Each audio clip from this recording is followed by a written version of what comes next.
అనంత భక్తి సనాతన ధర్మ ఛానల్కి స్వాగతం. అనగనగా కలియుగంలో జరగబోయే సంఘటనలు ముందుగా తెలిపిన కలిపురుషుడు. పంచ పాండవులలో ఒకరైన సహదేవుడు ఒకరోజు గుర్రాల సంతలోకి వెళ్ళారు. ఆ సంతలో అతను ఒక అందమైన గుర్రాన్ని చూశారు.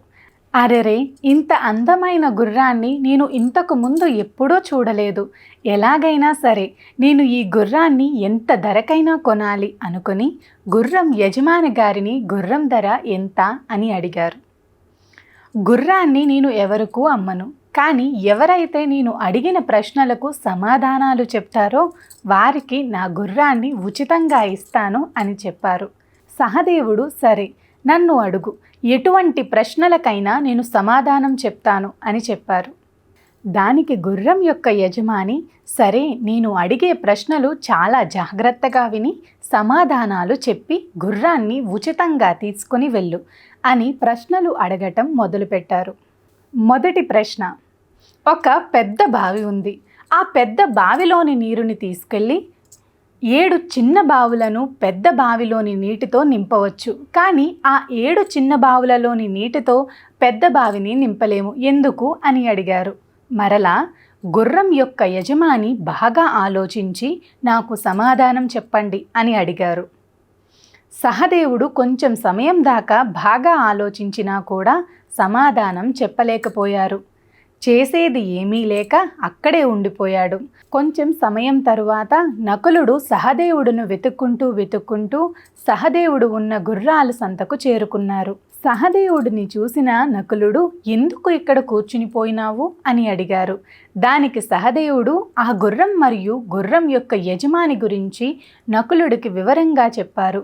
ఆ గుర్రమును చూసిన నకులుడు ఆశ్చర్యపోతూ, సహదేవా, నీవు చెప్పినట్లు ఈ గుర్రం ఎంత అందంగా ఉంది, ఎలాగైనా సరే దీనిని మనం మన రాజ్యానికి తీసుకుని వెళ్ళాలి అని గుర్రం యొక్క యజమానిని నకులుడు కలిసి, నన్ను అడుగు, ఎటువంటి ప్రశ్నలైనా నేను నీకు సమాధానం చెప్పి ఆ గుర్రాన్ని మా అన్నయ్య సహదేవుడికి బహుమతిగా ఇస్తాను అని చెప్పారు. గుర్రం యొక్క యజమాని, సరే నీవైనా జాగ్రత్తగా ఆలోచించి సమాధానం చెప్పు అని రెండవ ప్రశ్నను అడిగారు.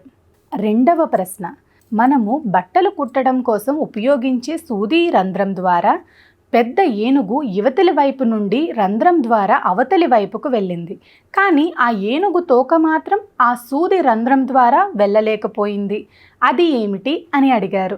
ఈ ప్రశ్నకు నకులుడు సమాధానం చెప్పలేకపోయారు. చేసేదేమీ లేక సహదేవుడు మరియు నకులుడు ఆ సంతలోనే ఉండిపోయారు.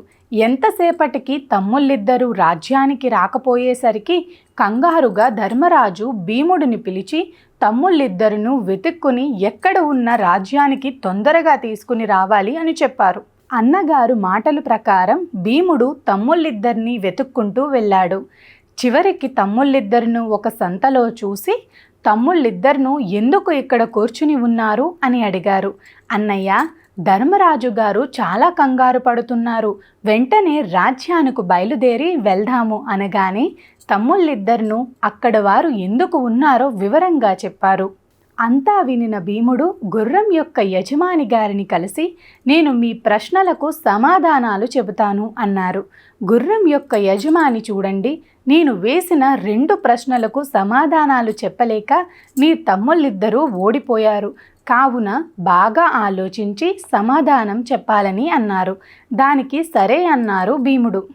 మూడవ ప్రశ్న, ఒక పొలంలో ధాన్యం బాగా పండింది. ఆ పొలం చుట్టూ పెద్ద పెద్ద గట్టులు ఉన్నాయి.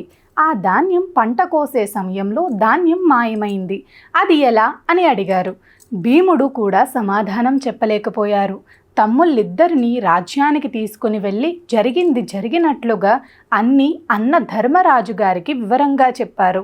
అన్న ధర్మరాజు గారు ఆ ప్రశ్నలన్నీ వినిన తర్వాత చెమటలు పట్టి భయపడ్డారు. అన్నయ్య ధర్మరాజు గారిలో భయాన్ని చూసిన తమ్ముళ్ళందరూ, ఏమిటి అన్నయ్య, మీరు సమాధానాలు చెప్పలేక భయపడుతున్నారా అనగానే అన్నయ్య ధర్మరాజు గారు, నేను భయపడుతుంది సమాధానాలు చెప్పలేక కాదు, మిమ్మల్ని ఆ ప్రశ్నలన్నీ అడిగింది కలిపురుషుడు.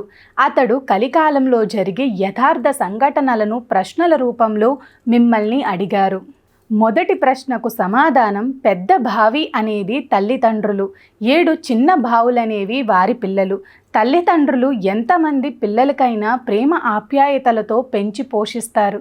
కానీ అదే తల్లిదండ్రులు వృద్ధులు అయిన తరువాత ఆ 7 పిల్లలు తల్లిదండ్రులను భారంగా చూస్తారు. రెండవ ప్రశ్నకి సమాధానం ఏనుగు అంటే పెద్ద పెద్ద అవినీతి పరులు, ఏనుగు తోక అంటే చిన్న చిన్న దొంగతనాలు చేసేవారు.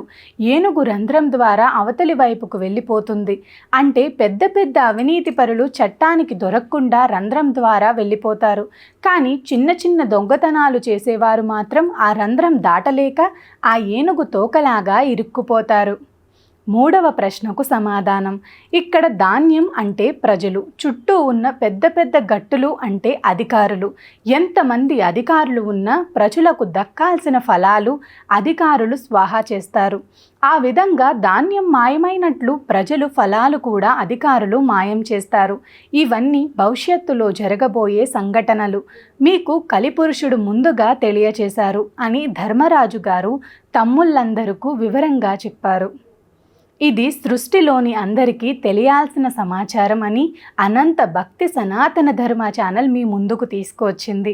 సర్వే జనా సుఖినో భవంతు. గోవులను రక్షించండి, గోవులను సేవించండి, ప్రకృతిని ప్రేమించండి, ఒక మొక్కైనా నాటండి.